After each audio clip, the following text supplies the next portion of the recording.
امریکہ کی جانب سے یہ آپ نے اب غور سے سننا ہے۔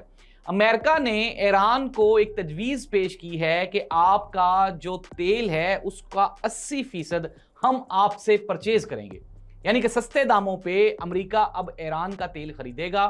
80% جو تیل ہوگا، 20% ان کی اپنی ضروریات کے لیے استعمال ہوگا، اور اس تیل کے بکنے سے ایران میں ایک نئے اور ترقی یافتہ دور کا آغاز ہوگا۔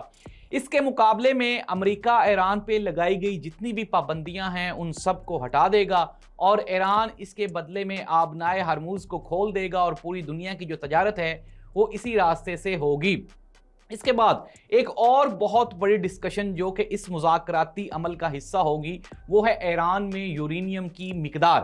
اب ایران نے کسی حد تک امریکہ کے ساتھ بات چیت میں جو ایک مقررہ ہدف ہوتا ہے، جو ایک مقدار ہوتی ہے یورینیم کی، اس کے اوپر انہوں نے آمادگی کا اظہار کیا ہے۔ اور تیسری جو بڑی ڈیولپمنٹ ہے ان مذاکراتی عمل کی وہ ہے long range missile system. Iran کے پاس اتنے جو ہیں وہ لمبے رینج تک میزائل ہیں جو کہ ڈائریکٹ اسرائیل کو نشانہ بنا سکتے ہیں، تو امریکہ نے اس کے اوپر بھی نظر ثانی کرنے کے لیے ایران کو درخواست کی ہے۔